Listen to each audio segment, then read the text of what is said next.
Võrkpõimetehnika on nõeltehnika kõrval üks vanemaid. Selle esimesed arheoloogilised leiud on juba umbes 1400 aastat enne Kristust leitud Taanist ja ka Egiptusest.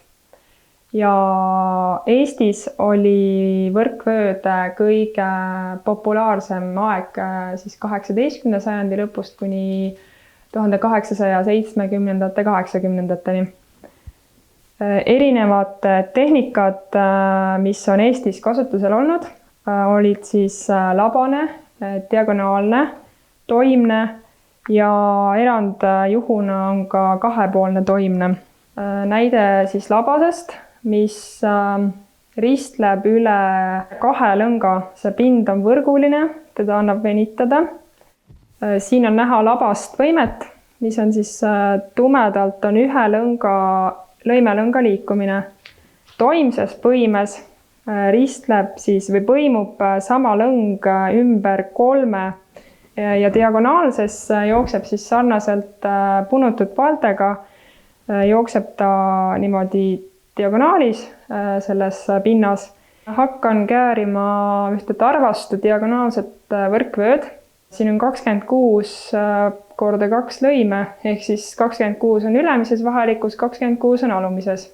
8-3 lõnga kasutan. Sellise vöö põimimiseks on see kolmekordne lõng, villane lõng parem. Kinnitan esimese lõimelõnga lõimepulga külge ja alustan esimest vahelikku pealt. Nüüd, kuna see lõng venib teatud maa peale, et siis tasubki välja mõõta see 3,7, mis on vajalik sellest pulgast, vaheliku pulgast, kuni järgmise vaheliku pulgani sellise lõdva lõnga peal, mitte pingest lõnga peal. Tuli lõim ülemisest vahelikust ja liigun ka siit pealt ja teiselt poolt tulen tagasi altpoolt alumisest vahelikust. Nüüd esimese lõime pulga juures teen samamoodi alumisest vahelikust selle ringi, et ühe lõnga jooksu peal on sama vahelik. Nüüd ma teen ringi ümber lõimepulga ja lähen uuesti alumisest. Ehk omavahel on kõrvuti ülemine ja alumine lõngajooks. Nüüd on mustri järgi käärimine poola peal. Ühe otsa juures on värvivahetus ja teise juures on vaheliku vahetus.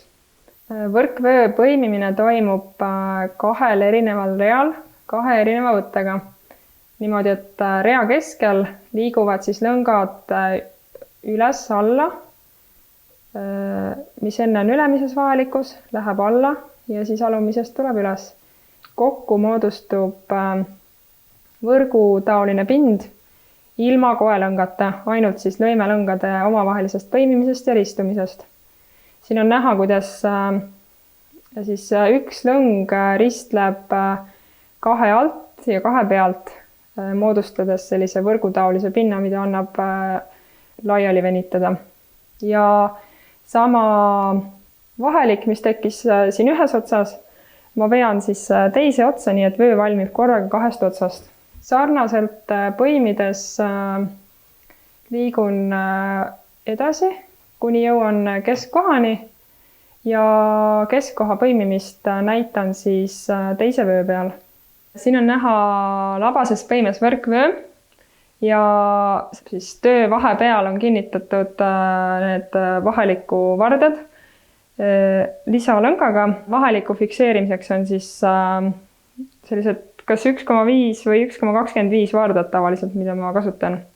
Nüüd ma alustan paaritud rida, kus ma tõstan üles ühe lõnga alumisest vahelikust ja siis lähen ühe lõngaga alla ja järjest üks üles, üks alla niimoodi, et lõngad põimuvad ja vahetavad asukohta ülemise ja alumise vaheliku vahel.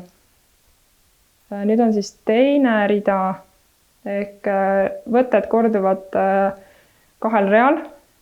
Teine rida algab niimoodi, et 2 lõnga alumisest vahelikust tulevad üles ja siis järgneb samamoodi, et 1, 1. Et lõngad ühekaupa liiguvad üles ja alla. 2 rea ainuke erinevus ongi siis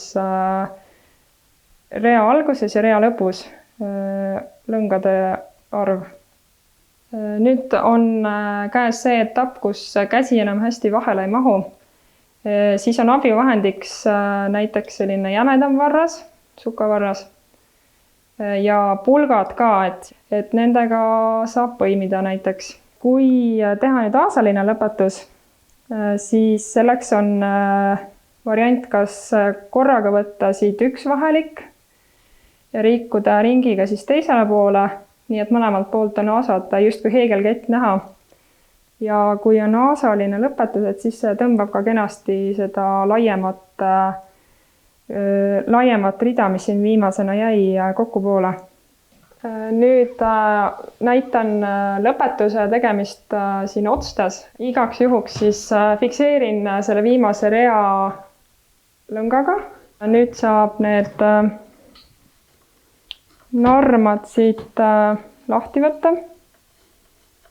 See on kõige lihtsam narmaste tegemise viis, mis ei ole väga levinud, aga üle Eesti teda siin-seal on ikkagi kohata.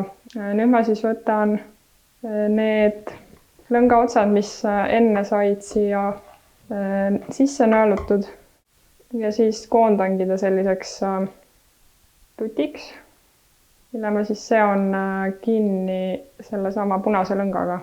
Viimistlusena siis saab teha aurutamist läbi marli või mingi muu õhemariide ja kuidas siis võrkvööd kanda, siis meeste pikk uue peal ongi niimoodi, et eest kõhu pealt hakkab see pihta, teeb selja taga siis tiiru